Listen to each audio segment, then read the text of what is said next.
Buenos días, hermanos. ¿Cómo se encuentran? ¿Bien?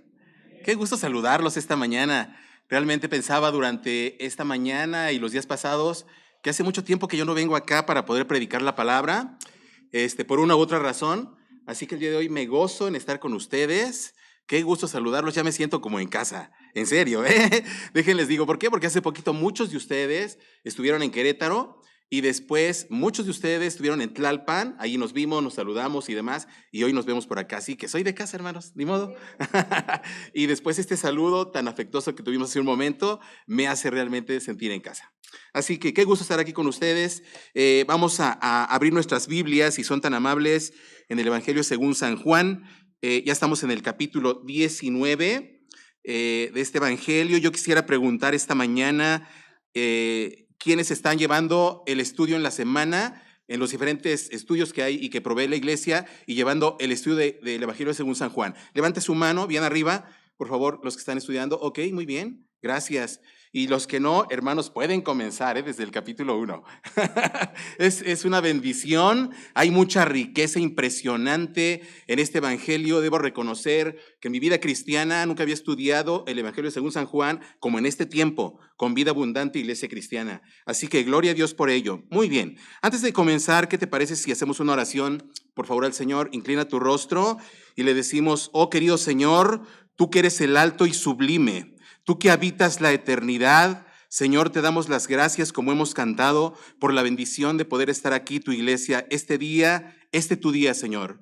Muchas gracias. Te rogamos que tu Santo Espíritu nos ilumine, Padre, en esta mañana, para que podamos comprender tus escrituras. En el nombre de nuestro Señor Jesucristo es que oramos y damos gracias.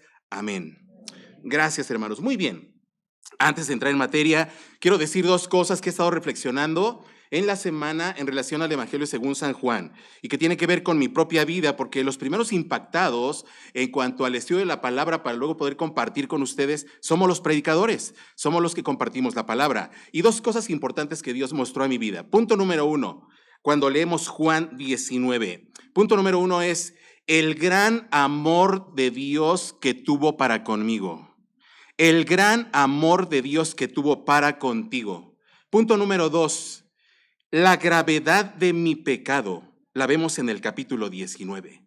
La gravedad de mi pecado. Alguien decía alguna ocasión: ¿quieres ver cuán grave es tu pecado? Solo tienes que voltear a la cruz para que veas de qué tamaño era tu pecado. ¡Wow! Y cuando empezamos a estudiar Juan 19, hermanos, que si bien es cierto, quizás no vamos a poder cubrir los 42 versículos que tiene este capítulo, pero vamos a irnos moviendo un poco por ahí en el 19 y buscando algunos textos adicionales para poder entender el mensaje de hoy, que por cierto, nuestro mensaje se llama y se titula la revelación del sacrificio del Hijo de Dios. La revelación del sacrificio del Hijo de Dios. Ahí está nuestro título de la predicación. Entonces, estamos ahí ubicados en el capítulo 19. Y antes de ello, quiero recordarte que, por ejemplo, básicamente el Evangelio según San Juan se divide en dos partes. La primera parte es del capítulo 1 hasta el capítulo 12. Y tiene que ver con el ministerio público del Señor Jesús. Y tú recuerdas todo lo que vimos del capítulo 1 al capítulo 12. Ok, él está con los judíos, él está con la samaritana, él está con Nicodemo, ha resucitado a Lázaro, ha multiplicado los panes y los peces, con mucha gente que le está observando qué es lo que hace, otros que le siguen, etc., etc. Así que tiene que ver con su ministerio público. Pero la segunda parte tiene que ver con el capítulo 13 hacia adelante. Y se enfoca principalmente en su ministerio privado. Ahora va a enfocar todo su tiempo y todas sus instrucciones finales con sus discípulos, con los que el Padre le dio. El Señor Jesús ha orado toda una noche para que el Padre le muestre a quién debe elegir como los discípulos, como los apóstoles. Y los que eligió, esos son los que el Padre le dio. Allí vimos en Juan 17. Así que Jesús ha venido diciendo que la hora ha llegado. ¿Y a cuál hora se refiere? A la hora de su crucifixión, A esa hora ha llegado. Y anteriormente le había dicho, bajo diferentes circunstancias, mi hora todavía no ha llegado. Le dijo a su madre allá cuando se acabó el vino, ¿verdad? En la fiesta, en las bodas, le dijo, ¿qué tienes contra mí, mujer? Porque mi hora no ha llegado. Así que para el capítulo 13, que es jueves por la noche, hermanos, capítulo 13, capítulo 14, capítulo 15, capítulo 16, es jueves por la noche. Cristo es crucificado al siguiente día, es decir, el viernes. Y es muy amplio la forma en que lo narra el apóstol Juan, de tal forma que él es muy extenso, el Señor Jesús, en sus últimas instrucciones a los que amó hasta el fin. Esta parte me encantó del capítulo 13. De hecho, antes de entrar en nuestro capítulo 19, vamos a ir un poquito al capítulo 13. Ve conmigo, abre tu Biblia. Si no tienes una, pide a los servidores una Biblia, por favor, que te puedan proveer. Y si no, júntate con el de al lado, porque como he dicho allá a la iglesia en Querétaro, no vengas a la guerra sin tu espada, no vengas a la guerra desarmado. ¿Ok? Tienes que traer tu Biblia siempre. Así que estamos allí en Juan capítulo 13, versículo 1, poniendo atención, dice la escritura así: antes de la fiesta de la Pascua, sabiendo Jesús que su hora había llegado, aquí vemos un atributo de Dios porque Él sabe todo, sabiendo, dice Jesús, que su hora ha llegado. Él es el omnisciente, todo lo sabe. Y dice la escritura, antes de la fiesta de la Pascua, sabiendo Jesús que su hora había llegado para que pasase de este mundo al Padre. Hermanos míos, si hay un hombre que sabe para qué vino a este mundo, ese hombre es Jesús. Él sabía para qué nació. Él sabía que a los 33 años iba a ser clavado en una cruz por tus pecados y por los míos. Así que dice, para que pasase de este mundo al Padre, como había amado a los suyos que estaban en el mundo, los amó hasta el fin. Esa parte final del versículo 13 me impacta. Me impacta porque me hace pensar, hermanos, dice, como había amado a los suyos que estaban en el mundo, se refiere a los discípulos, se refiere a los apóstoles, incluyendo a Judas, dice, los amó hasta el fin. Si tú eres de Jesús, toda persona que ha venido a Cristo en arrepentimiento y fe, toda persona que ha recibido sinceramente en su corazón a Cristo como su Salvador personal, esta persona tiene vida eterna. ¿Y qué crees? Eres de los suyos y te va a amar hasta el fin. Él te amó, te ama y te amará hasta el fin. Me encanta cómo se expresa allí Juan diciendo entonces, como había amado a los suyos que estaban en el mundo, los amó hasta el fin. No importa lo que estés pasando, no importa que esté yo pasando, si algo nos queda claro a los creyentes en Cristo Jesús, es que el Señor me ama y me va a amar hasta el fin. Después vamos hasta el capítulo 15, si eres tan amable. Y quiero que vayas viendo cómo está conectado esto con el tema de hoy y que tiene que ver con la revelación del sacrificio del Hijo de Dios. Y en el capítulo 15, que también ya estudiamos, pero vamos a recordar algunos versículos. Por ejemplo, en el versículo 13 del capítulo 15 dice la escritura así: nadie tiene mayor amor que este, que uno ponga su vida por sus amigos. ¡Wow! El que el Hijo de Dios haya sido clavado en esa cruz es la muestra más grande de amor que ha mostrado a cada uno de nosotros, amigos míos y hermanos en Cristo. De tal forma que dice ahí el versículo, nadie tiene mayor amor que este, que uno ponga su vida por sus amigos. Y Jesús les dice, vosotros sois mis amigos si hacéis lo que yo os mando. Muchas veces decimos, yo creo en el Señor, pero hago yo lo que yo quiero. Yo creo en el Señor y le amo, pero hago mi voluntad. Y Jesús no enseña esto. Inclusive del Padre Nuestro, Él dice, hágase tu voluntad así en la tierra como en el cielo. Jesús nos muestra que Él está sujeto a la voluntad del Padre. También cuando ya está ahí en el huerto de Getsemaní, Él está diciendo, si es posible de mí que pase esta copa, pero no sea como yo quiero, sino como tú quieres. Así que Jesús nos enseña que los hijos de Dios debemos buscar hacer la voluntad de Dios. Dice, vosotros sois mis amigos si hacéis lo que yo os mando. Ya no os llamaré siervos, porque el siervo no sabe lo que hace su Señor, pero os he llamado amigos, porque todas las cosas que oí de mi Padre os las he dado a conocer, y esto lo hemos venido estudiando, hermanos, en los capítulos anteriores. Versículo 16, no me elegisteis vosotros a mí, sino que yo os elegí a vosotros, y os he puesto para que vayáis y llevéis fruto y vuestro fruto permanezca, para que todo lo que pidiereis al Padre en mi nombre, Él os lo dé. Si usted se encuentra aquí, si yo me encuentro aquí adorando al Señor, Dios Todopoderoso, al que vive y reina por siempre, es porque Él tomó la iniciativa de amarle a usted. Nosotros no lo buscamos. Si hubiera esperado el Señor a ver cuándo Juan me busca, esto nunca iba a ocurrir, hermanos, porque no hay nadie que busque a Dios. No tengo yo deseo de buscarle, pero una vez que Él, a través de esta obra maravillosa del Espíritu Santo en mi vida, me hace que tenga vida, me da vida espiritual, es que ahora yo le puedo seguir y amar y adorarle por siempre, como cantamos de alguna forma hace unos momentos. De tal forma que, versículo 17, esto os mando, dice Jesús, que os améis unos a otros. Qué impactante. ¿Cómo andamos en el amor en los unos para con los otros, iglesia? Porque Jesús dice, esto os mando. Y antes ya había dicho, ustedes son mis amigos si hacen lo que yo les digo. ¿Ok? Esto os mando, que se amen los unos a los otros. De hecho, parte del fruto del creyente en Cristo Jesús, es que se amen los unos a los otros.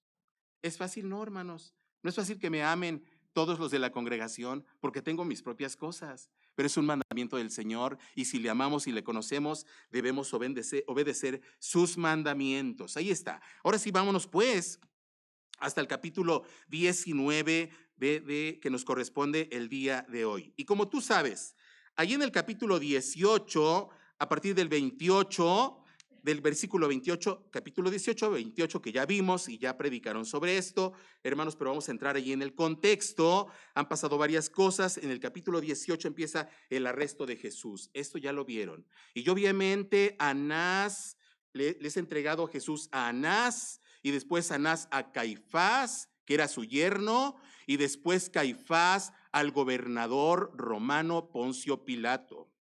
Y en el capítulo 19, versículo 1, ¿dónde se encuentra Jesús en este momento? En el pretorio. Tú estudiaste esto, ante Poncio Pilato, el gobernador romano, que empieza a interrogarlo, que empieza a observarlo, que él está tentado, Pilato está tentado a decir, debo dejar a este hombre porque no le veo que ha hecho nada malo, aunque la gente está enardecida, los líderes judíos están enardecidos diciendo, es un malhechor, por eso te lo trajimos. ¿Ok? Así que empieza allí la conversación fuerte. Pilato empieza a sentir bastante presión de parte de las autoridades judías y por lo tanto de los judíos, y él toma una decisión. Así comienza el capítulo 19 en el versículo 1 y dice, así que entonces tomó Pilato a Jesús y le azotó. Hermanos, esto tiene que ver con lo que te dije al principio. Qué gran amor de Dios para contigo. Qué gran amor de Dios para conmigo. Dice la Escritura que entonces tomó Pilato a Jesús y le azotó. ¿Sabes por qué le azotó? Para que el Padre no te azote a ti. Para que el Padre no me azote a mí. Este es el gran amor que Dios mostró a través de su Hijo para cada uno de nosotros. Por eso leímos hace un rato, nadie tiene mayor amor que este, que uno ponga su vida por sus amigos. Así que entonces tomó Pilato a Jesús y le azotó, y los soldados entretejieron una corona de espinas y la pusieron sobre su cabeza y le vistieron con un manto de púrpura. ¿Ok? Y le decían, salve rey de los judíos, y le daban de bofetadas. Entonces Pilato salió otra vez y le dijo, mirad, os lo traigo afuera para que entendáis que ningún delito hallo en él. Esto es lo que nos dice Juan. Pero los evangelios sinópticos, tú los conoces muy bien. Los evangelios sinópticos son Mateo, Marcos y Lucas. ¿Por qué son evangelios sinópticos? Porque ellos hacen una sinopsis de la vida de Jesús desde su nacimiento. ¿Ok? Y aparecen muchas cosas, esto tú ya lo viste seguramente en las predicaciones anteriores, que no aparecen en el evangelio según San Juan. Juan entra muy de lleno diciendo, en el principio era el verbo, y el verbo era con Dios, y el verbo es Dios.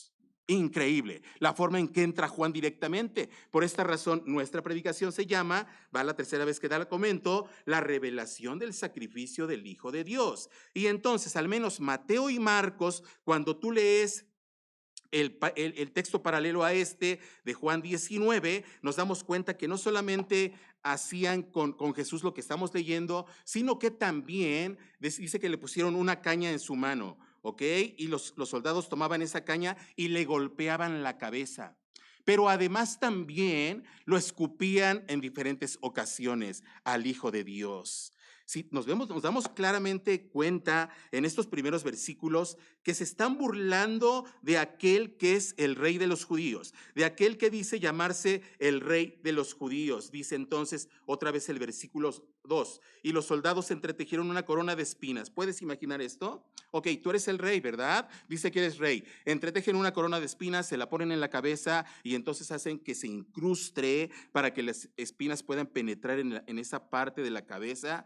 No puedo imaginar ese dolor, hermanos. No puedo imaginar qué sintió el Hijo de Dios al tener esto, escupitajos, al pegarle en la cabeza, algo humillante, al decir, él es rey, te pongo la corona, la incrustamos, empieza a correr sangre por el rostro, y entonces dice, y le pusieron sobre su cabeza y le vistieron con un manto de púrpura. ¿Quiénes se ponían este manto de púrpura? Ok, los reyes, era parte de la realeza. Así que todo va conectado, todo va unido. Tú dices que eres el rey de los judíos. ¿En serio? Pues aquí está tu corona y te quitamos tus ropas para ponerte este manto del cual está hablando el apóstol Juan aquí de púrpura. Entonces dice, y le decían, hay burla, lo vemos claramente en este versículo 3, y le decían, salve rey de los judíos, y le daban de bofetadas.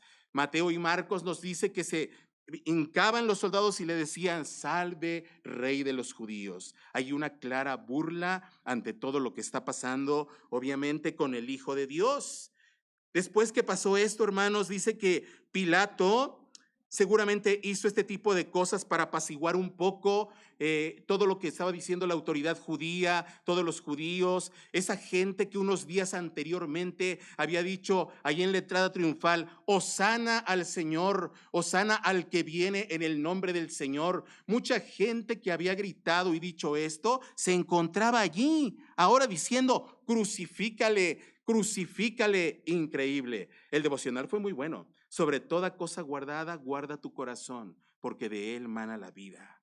Así que debemos guardar el corazón y nuestra forma de pensar, hermanos. Dice entonces el versículo 4.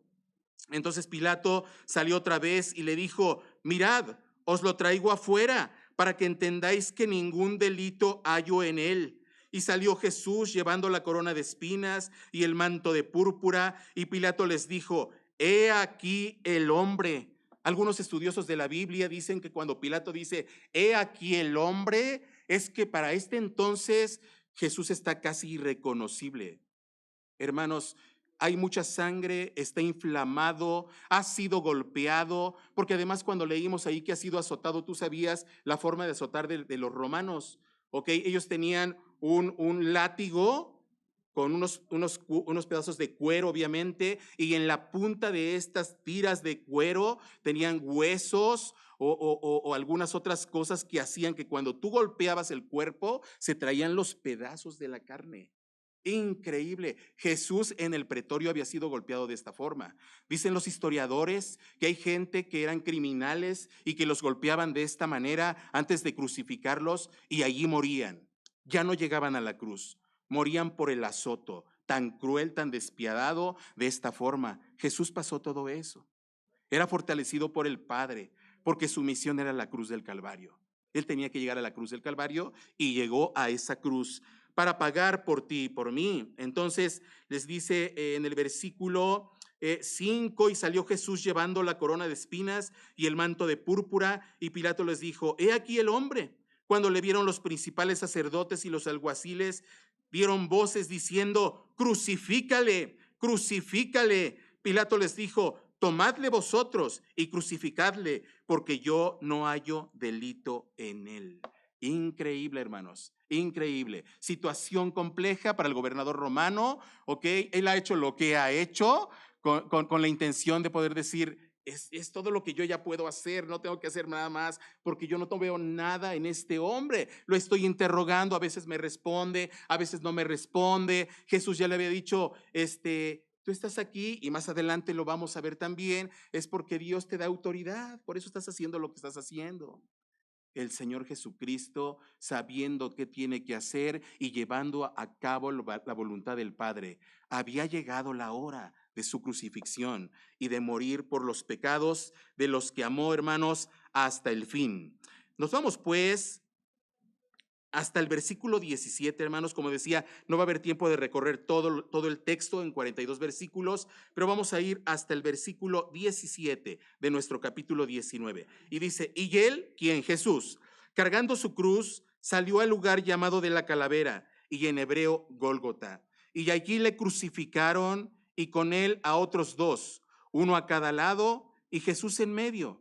Escribió también Pilato un título que puso sobre la cruz, el cual decía, Jesús Nazareno, Rey de los Judíos. Y muchos de los judíos leyeron este título, porque el lugar donde Jesús fue crucificado estaba cerca de la ciudad y el título estaba escrito en hebreo, en griego y en latín.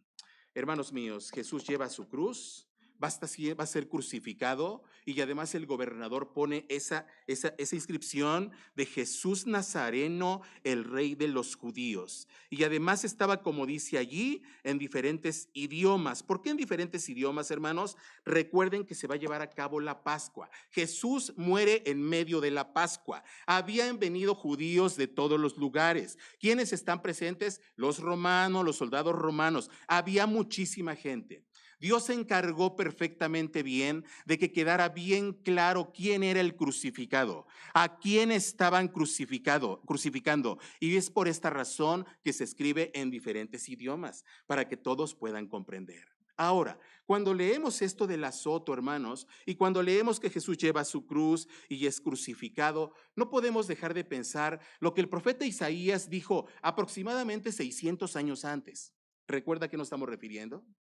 Aproximadamente 600 años antes, es que el profeta Isaías escribe Isaías capítulo 53, donde está perfectamente descrito lo que vemos en Juan 19 tocante al Hijo de Dios, el Señor Jesucristo. Pones un separador allí, por favor, y vete conmigo a Isaías 53, por favor.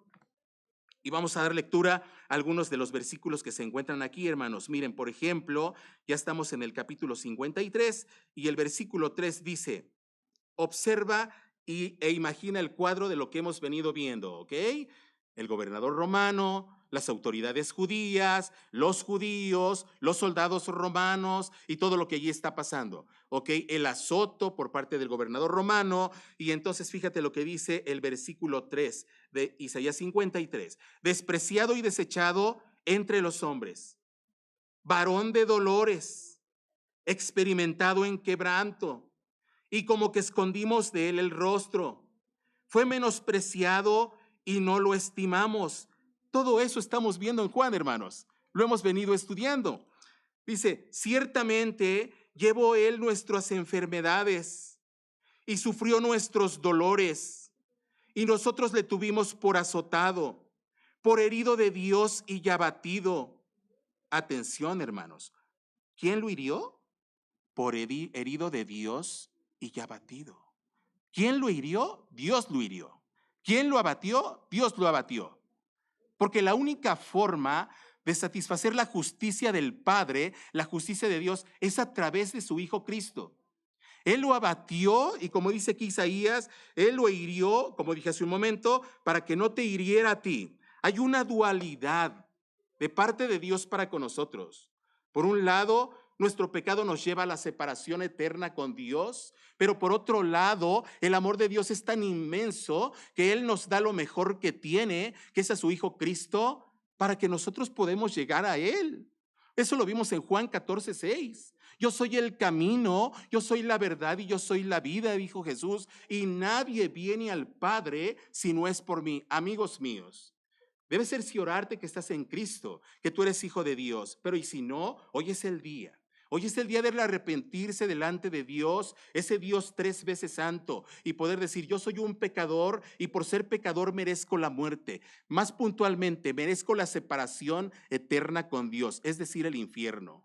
Pero si yo creo en Cristo, como mi sustituto, como aquel, porque el que tenía que estar en la cruz era yo, pero entiendo y agradezco que Jesús estuvo por mí. Yo tengo vida eterna, hermano. ¿Sabe lo que significa eso? Todos podemos morir en cualquier momento. Por eso le dijo allí a María, ¿verdad? Y el que vive y cree, creer es en vida, amigos. Es decir, hoy mientras el corazón sigue latiendo, ok, después ya no hay oportunidad. El que vive y cree, le dijo a María, allí en el contexto de Lázaro. Volvemos a Isaías. Dice, y entonces le tuvimos por azotado, por herido de Dios y abatido, mas él herido fue por nuestras rebeliones, molido por nuestros pecados. El castigo de nuestra paz fue sobre él. Me hace recordar esto, lo que el apóstol Pablo dice en la carta a los Romanos. Justificados pues por la fe, tenemos paz para con Dios por medio de nuestro Señor Jesucristo. Antes éramos enemigos de Dios, hoy tenemos paz para con Él. ¡Qué maravilla! ¿Por medio de quién, dice Pablo? De nuestro Señor Jesucristo. E Isaías está diciendo aquí que el castigo de nuestra paz, para que tuviéramos paz con Dios, el Padre tenía que castigar a su propio Hijo. Es lo que estamos viendo en Juan 19. Es lo que estamos viendo aquí en Isaías. Dice, el castigo de nuestra paz fue sobre él y por su llaga fuimos nosotros curados. Todos nosotros nos descarriamos como ovejas. Cada cual se apartó por su camino, mas Jehová cargó en él el pecado de todos nosotros. Isaías es muy insistente en que nos debe quedar claro a los creyentes la forma en cómo llegamos a Dios y qué pasó, qué tuvo que haber ocurrido. Versículo 7, angustiado él y afligido, no abrió su boca. ¿Te acuerdas cuando lo interroga el gobernador romano Poncio Pilato? Y dices, te estoy hablando y no respondes. En una ocasión, de hecho, le dan un golpe, le dicen, ¿no respondes a él? Isaías había profetizado eso 600 años antes. Entonces dice, angustiado él y afligido no abrió su boca, como cordero fue llevado al matadero y como oveja delante de sus trasquiladores, enmudeció y no abrió su boca. Por cárcel y por juicio fue quitado, y su generación, ¿quién la contará? Porque fue cortado de la tierra de los vivientes, y por la rebelión de mi pueblo fue herido. Y se dispuso con los impíos su sepultura, mas con los ricos fue en su muerte, aunque nunca hizo maldad ni hubo engaño en su boca. Último versículo, hermanos. Con todo eso, Jehová quiso quebrantarlo, sujetándole a padecimiento. Cuando haya puesto su vida en expiación por el pecado, verá linaje y vivirá por largos días, y la voluntad de Jehová será en su mano prosperada. Primera parte del versículo 10. Con todo eso, Jehová quiso quebrantarlo, sujetándolo a padecimiento. Estamos viendo Juan 19, hermanos. Estamos viendo la revelación del sacrificio del Hijo de Dios por cada uno de nosotros. Me impacta ver un grupo de personas que hace tiempo no se conocían, quién sabe quiénes éramos y demás, pero Jesús desde la antigüedad, en la eternidad pasada, pensó en cada uno de nosotros. Le íbamos a conocer, alguien nos iba a predicar el evangelio maravilloso de nuestro Señor Jesucristo, le íbamos a conocer y nos iba a traer a este. Por eso en Juan 17, Juan está orando por sus discípulos y Jesús dice al Padre, pero no solo oro por estos, sino por los que han de creer por el testimonio de estos. Qué interesante la misión y la visión del Señor. Es por esa razón que cada uno de nosotros somos llamados a predicar el evangelio a tiempo y fuera de tiempo. Porque hay pueblo, hermanos, pueblo de Dios todavía cerca de tu colonia, en tu país, en tu ciudad, donde estés, hay pueblo. Y me fue encomendado predicar el evangelio. Si alguien no nos hubiera predicado el evangelio, hermanos, no estaríamos aquí. Así que alguien fue obediente también a los mandatos del Señor. Vuélvete conmigo, por favor, a Juan 19. Juan 19, y estamos ahí en el versículo 20. Dice, y muchos de los judíos leyeron este título porque el lugar donde Jesús fue crucificado estaba cerca de la ciudad y el título estaba escrito en hebreo, en griego y en latín. Dijeron a Pilato los principales sacerdotes de los judíos, no escribas rey de los judíos, sino que él dijo, soy rey de los judíos. La respuesta de Poncio Pilato fue, lo que he escrito, Poncio Pilato, en pocas palabras, está diciendo: he hecho todo lo que me han pedido. He hecho todo lo que me han pedido en relación con este hombre, que hasta este momento yo no encuentro nada de malo en él. No es un malhechor, pero lo hemos azotado como un malhechor. Y lleva la cruz y va a ser crucificado como un criminal, como un malhechor, y no lo es. Así que como lo he escrito, así lo vamos a dejar, así se va a quedar. Dice 23, cuando los soldados hubieron crucificado a Jesús, tomaron sus vestidos e hicieron 4 partes, una para cada soldado. Tomaron también su túnica, la cual era sin costura, de un solo tejido de arriba abajo. Hermanos, cuando leemos este versículo y el que sigue, nos damos cuenta no solamente lo que hemos venido viendo en Juan y cómo lo viene describiendo, la forma en que ha sido azotado, escupido, golpeado en la cabeza, flagelado a una forma brutal, sino además desnudo. Y esto es muy humillante. En sí, la muerte en una cruz ya es muy humillante, pero además la golpiza es muy humillante, pero además mueres desnudo, es muy humillante. Por eso estamos leyendo este versículo, donde dice: cuando los soldados hubieron crucificado a Jesús, tomaron sus vestidos e hicieron 4 partes, uno para cada soldado. Tomaron también su túnica, la cual era sin costura, de un solo tejido de arriba abajo. Entonces le dijeron entre sí: no la partamos, sino echemos suertes sobre ella, a ver de quién será. Esto fue para que se cumpliese la escritura que dice: repartieron entre sí mis vestidos y sobre mi ropa echaron suertes. Para que se cumpliese la escritura. En la escritura no hay error, hermanos. Esto es la palabra de Dios. Este libro está vivo. Tú has experimentado esto. Y no iba a haber error. Cuando la gente puede decir: no, es que la Biblia se contradice. No, perdóname, no conoces las escrituras.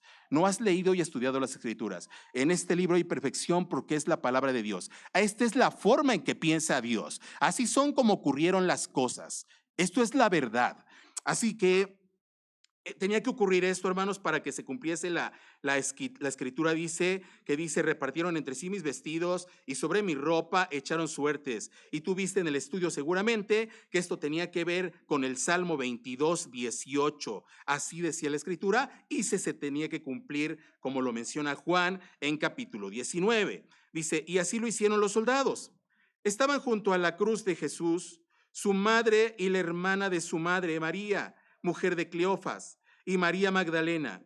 Esto me impacta, hermanos. Cuando usted lee los textos paralelos de los evangelios sinópticos, se da cuenta que esto no aparece en esos evangelios. Solo Juan pudo notar esto, de Jesús preocupándose por su madre. Ya dijimos cómo se encuentra Jesús golpeado. Ya dijimos en qué condición se encuentra. Y él aún está viendo a las mujeres y ve lo que sigue a continuación. Cuando vio Jesús a su madre y al discípulo a quien él amaba, ¿a quién se está refiriendo? A Juan, obviamente, que estaba presente, dijo a su madre: mujer, he ahí tu hijo, refiriéndose a Juan. Después dijo al discípulo: he ahí tu madre. Y desde aquella hora el discípulo la recibió en casa. Qué amor del Hijo, qué amor de Jesús para con su madre hasta el fin, porque a los suyos los amó hasta el fin. Qué amor del Hijo de Dios para con el discípulo amado, aquel de los más jóvenes que se recostaba en su costado, ¿verdad? Que estaba muy cerca de él.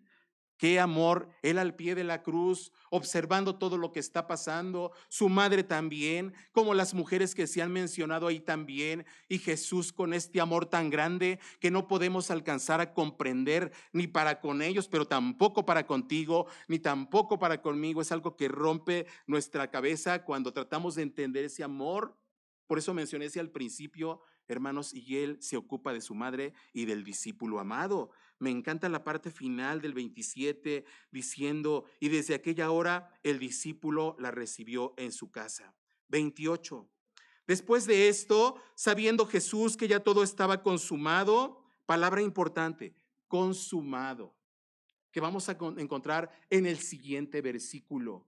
Sabiendo, Jesús no le sorprende nada. Él sabe todo. Él es el Hijo de Dios. Él es Dios, hermanos. encarnado. Así que después de esto, sabiendo Jesús que ya todo estaba consumado, dijo para que la escritura se cumpliese: tengo sed. ¿Dónde encontramos esto, querida iglesia? En el Salmo 69, versículo 21. Dice: y estaba allí una vasija llena de vinagre. Entonces ellos empaparon en vinagre una esponja y poniéndola en un hisopo, se la acercaron a la boca. Cuando Jesús hubo tomado el vinagre, dijo: consumado es. O tetelestai. Consumado es. Tetelestai. Está pagada la deuda. Cuando usted le pidió al banco 500,000 pesos y después usted va pagando como se acordó puntualmente y todo, y usted va a dejar los últimos 10,000 pesos, ya no debe nada. Esto es tetelestai. Está saldada la cuenta. Santo Dios. Todo tiene su secuencia. Todo tiene su tiempo. Y en este versículo, hermanos, cuando Jesús hubo tomado el vinagre, dijo: tetelestai, o consumado es, la cuenta está saldada, y habiendo inclinado la cabeza, entregó el espíritu. Es decir, el maestro ha muerto. Llegó la hora, el Señor ha muerto. Pero antes de eso está saldada la cuenta. Y debemos notar en el versículo que Él está completamente consciente cuando está saldada la cuenta. Es decir, cualquier persona, como dije antes, que por gracia de Dios ha creído en Cristo como su Salvador personal, no le debe nada a Dios. Sus pecados pasados, presentes, futuros han sido completamente perdonados. Tetelestai. Consumado es. Está saldada la cuenta. ¿Sabía usted que los que hemos creído en Jesús, el diablo de vez en cuando le susurra al oído diciendo: no, Juan, tú eres malísimo? Nomás porque no te conocen los hermanos de la iglesia. Nomás porque los de la zona no te conocen bien, te ven los domingos, pero eres malísimo. Haces cosas terribles. ¿Y qué cree? Si hago cosas terribles para el Señor, soy un pecador. Usted también es un pecador, pero soy pecador perdonado, pecador redimido, porque como vimos en Isaías 53 y como estamos viendo en Juan 19, el Señor cargó en Él todas mis iniquidades, todos mis pecados. Soy libre, usted no debe nada. Eso es lo que la palabra de Dios dice. Y no me importa lo que los demás puedan decir, porque si la palabra dice eso, yo lo creo. Esto es muy importante. ¿Sabía que hay creyentes que viven como esclavizados? Que viven como atemorizados. No, y es que a mí me pasó esto y estoy viviendo esto. Sí, estás en un proceso de santificación. Por eso el apóstol Pablo había dicho: el que comenzó la obra en ustedes la irá perfeccionando hasta el día de Jesucristo. Está usted en un proceso de santificación y el Señor sabe eso. De este lado de la gloria hay pecado, hermanos, todos los días. ¿Cuándo ya no vamos a pecar? Cuando estemos del otro lado de la gloria.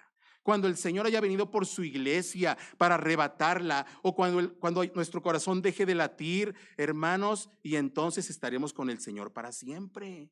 Qué maravilla. Ahí está ese versículo, subráyelo, apréndalo, es muy importante. Juan 19:30, cuando Jesús hubo tomado el vinagre, dijo: consumado es, y habiendo inclinado la cabeza, entregó el espíritu. Voy a tomar otros versículos a continuación para luego el cierre de nuestra predicación. Tengo entendido que me queda eso que dice allí, hermanos. Ok, muy bien, gracias, muchas gracias. Bien, continuamos. Versículo 31. Entonces los judíos, por cuanto era la preparación de la Pascua, a fin de que los cuerpos no quedasen en la cruz el día de reposo, a veces, hermanos, a los que crucificaban los dejaban allí varios días, ¿ok? Es más, morían lentamente. Es una muerte dolorosa. No en el caso de Jesús y los malhechores al lado. ¿Por qué? Porque se iba a llevar a cabo la Pascua.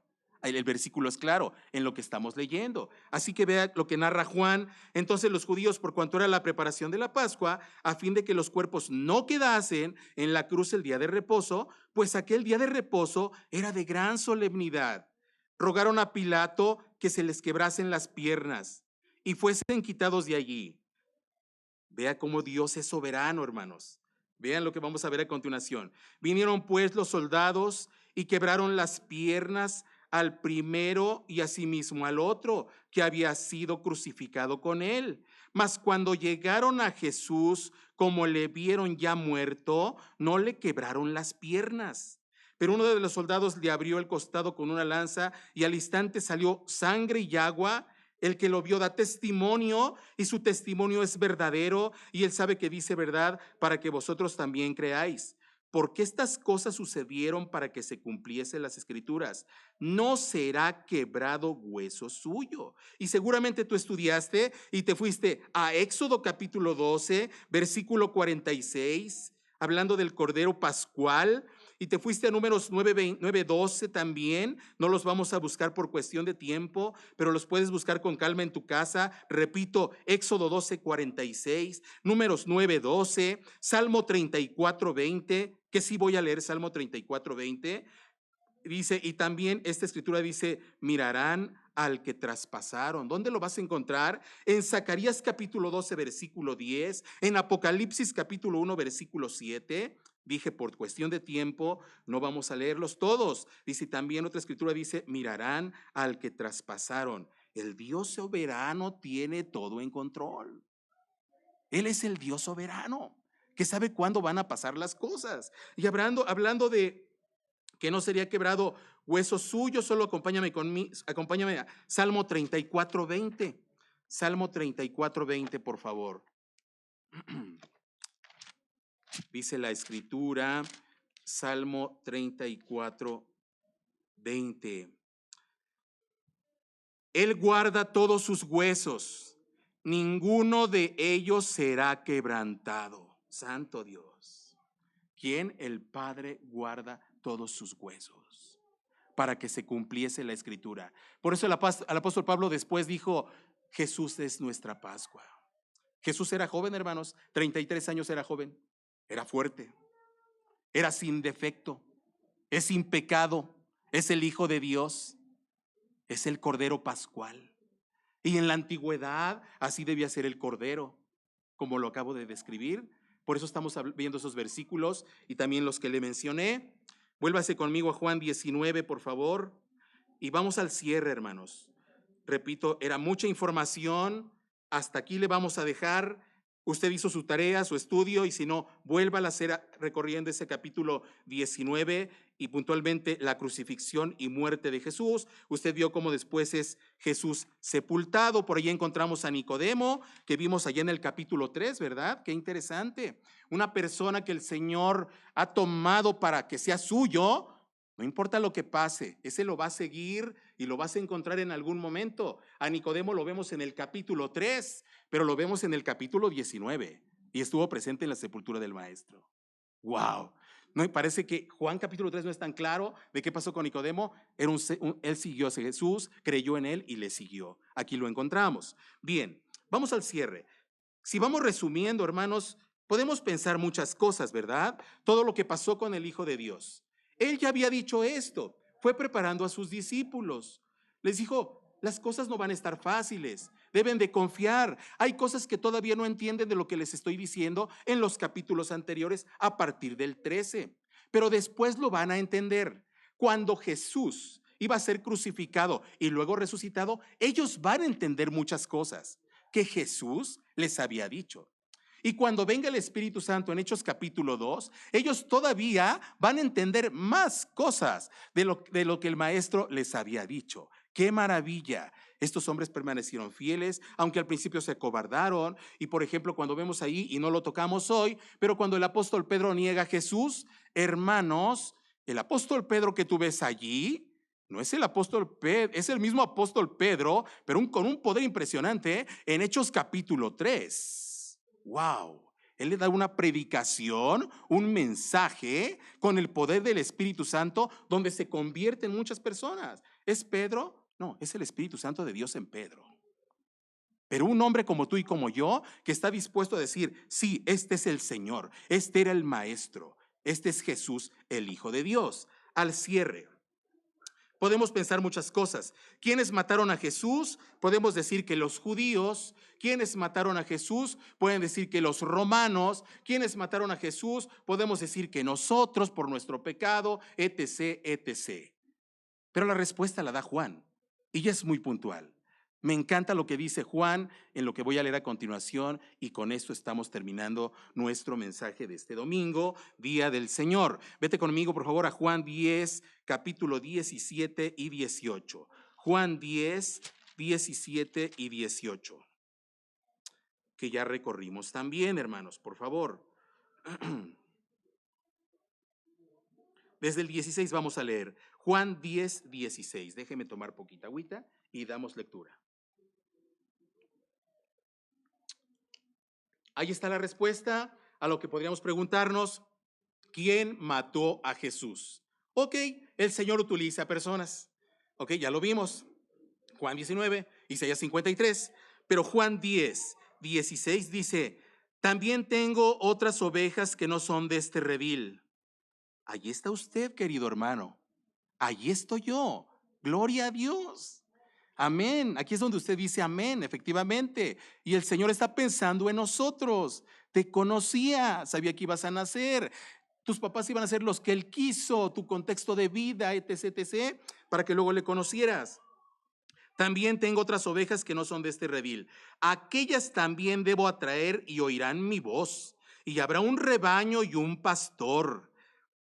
Por eso me ama el Padre, porque yo pongo mi vida para volverla a tomar. Él pone su vida, iglesia. Él puso su vida. Y tiene para volverla a tomar. No se pierda la próxima predicación. No se pierda el próximo estudio en la semana. Apaciónese por el Señor y por su palabra. Y Jesús dice entonces, por eso me ama el Padre, porque yo pongo mi vida para volverla a tomar. 18. Nadie me la quita, sino que yo mismo la pongo. Tengo poder para ponerla y tengo poder para volverla a tomar. Este mandamiento recibí de mi Padre. Gloria a Dios. Sin palabras, porque Juan lo explica, que yo también que me llamo Juan, pero él lo explica mejor. Incline su rostro, oremos al Señor y demos gracias. Amado Padre Celestial, qué maravilloso eres, oh Señor. Te damos tantas gracias por esta salvación tan grande, que a veces descuido, Señor, que a veces pierdo estando tan anclado a este mundo, Señor, este mundo que eclipsa mi mirada, Señor, para poder poner mis ojos en otras cosas de este mundo, Padre. Pero los creyentes somos llamados a poner nuestra vista en las cosas de arriba, no en las de este mundo, Señor, haciendo tesoros en el cielo, Padre bendito. ¿Cómo hacemos esto? Predicando el evangelio, predicando a un Cristo vivo que no se quedó en la cruz del Calvario. Hasta este momento seguramente Satanás y sus demonios habían dicho, excelente, hemos ganado, pero no se imaginaban ellos con lo que veremos el próximo domingo en tu iglesia, Padre Santo, la resurrección del Hijo de Dios. Oh querido Padre, gracias por esta tu iglesia, gracias porque aquí en Juan capítulo 10 tú habías pensado en nosotros, tú estás orando y pensando en nosotros, Señor. Y nosotros siquiera ni habíamos nacido, no existíamos. Eres maravilloso, eres grandioso, Señor, y por eso te alabamos y te bendecimos en esta mañana y siempre. En el nombre de nuestro Señor Jesucristo, amén.